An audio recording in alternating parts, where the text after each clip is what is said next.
ISR 9 news కి స్వాగతం. ఎన్టీఆర్ జిల్లా నందిగామ ఈ రోజు జన ప్రపంచనం జన సునామీ సృష్టించిన పసుపు సునామీ, కాషాయం సునామీ, ఎర్ర సునామీ మూడు కలిసి మన ఉమ్మడి పోరాట లక్ష్యం ఒకటే.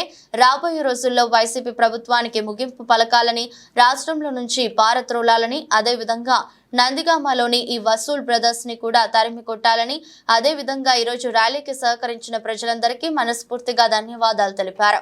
అందుకనే మన ప్రభుత్వం మన అధినాయకుని గెలిపించుకోవడానికి 2 రోజులు గడువు ఉందని, ప్రజలందరూ కూడా సైకిల్ గుర్తుకే 2 ఓట్లు వేసి మన ప్రభుత్వ జెండా ఎగురవేయాలని చెప్పారు. ఈ ర్యాలీ గాను సినీ నటుడు శివాజీ మరియు జబర్దస్త్ కమెడియన్ తుర్లపాటి శాంతా కుమార్ పాల్గొని ర్యాలీని జయప్రదం చేశారు. గురుగారు మొన్న అన్నారంట ఐఏఎస్ తోటి ఎలక్షన్ కమిషన్ రమ్మని. అయ్యా ఊరుకొని చిన్నగా మాట్లాడి విన్నారంటే మనల్ని ఇంటికి పంపుతారు. వద్దు, ఎలక్షన్ కమిషనర్ అంటే ఇతను పిఏ అనుకుంటున్నాడు ఆయన. అటు ఐఏఎస్లు అంటే లెక్కలేదు, పోలీస్ ఆఫీసర్లు అంటే లెక్కలేదు. కేవలం తను చెప్పిన చేసేవాళ్ళంటేనే ఆయా పదవుల్లో ఉంటారు, లేకపోతే ఇంటికి పోతారు. ఈసారి మాత్రం మీరు ఈ ఏదైతే మనకు తీసుకొచ్చినటువంటి ఇదంతా రైతాంగం ఉండేటటువంటి ప్రాంతాలు మన అన్ని కూడా కోస్తా జిల్లాల్లో. రైతులారా, మళ్లీ చెప్తున్నాను, ఈ చట్టం అమానుషం, ఈ చట్టం అతి దారుణం.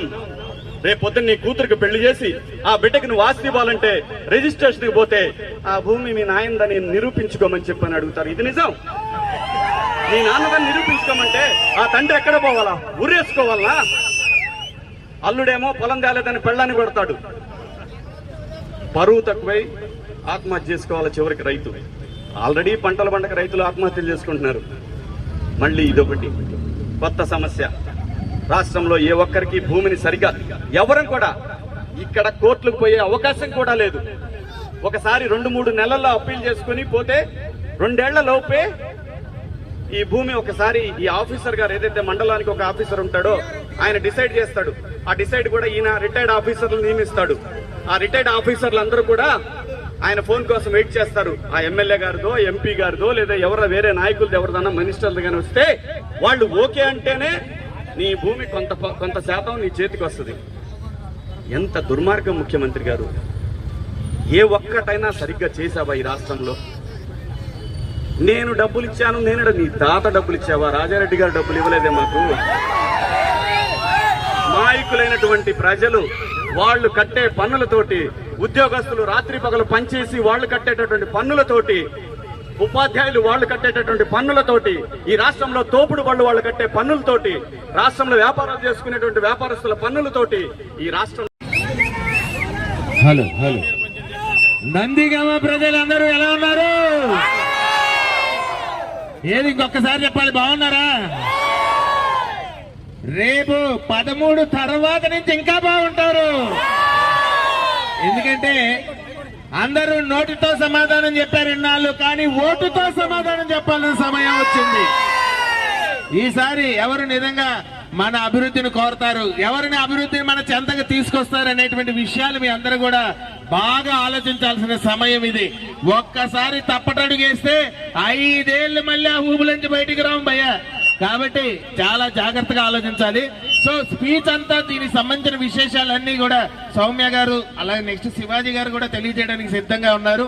అయితే నా తరపు నుంచి నాకు ఇచ్చినటువంటి ఒక అపూర్వమైన వరం ఏంటంటే ధ్వని అనుకరణ. నాకున్న గొంతుతో 120 వాయిస్లు నేను ఇమిటేట్ చేస్తాను, అనుకరిస్తాను. దానిలో పెద్దలు మన తెలుగుదేశం పార్టీ మరి వ్యవస్థాపకులు, కీర్తిశేషులు, మన ప్రియతమ నేత నందమూరి తారక రామారావు గారు,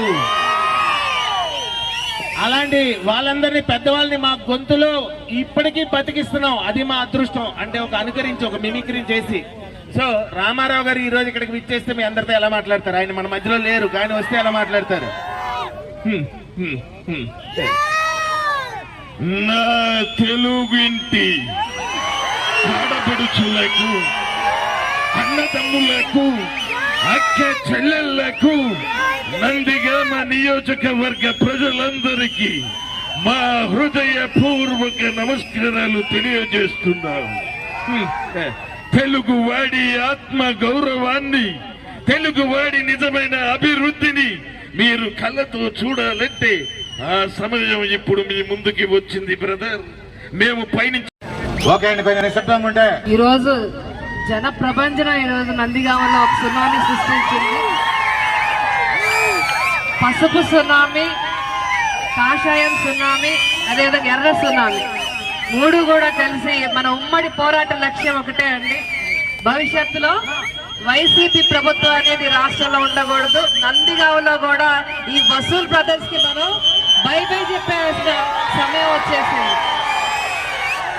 అదేవిధంగా ఈ రోజు ర్యాలీకి సహకరించిన ప్రతి ఒక్కరికి కూడా నేను మనస్ఫూర్తిగా ధన్యవాదాలు తెలియజేసుకుంటున్నాను. ఈ ట్రైలరే ఎలా ఉంటే రేపు సినిమా ఏ విధంగా ఉండబోతుందో, సినిమా బ్లాక్ బస్టర్ అవ్వాలంటే కేవలం 2 రోజులు ఉన్నాయండి.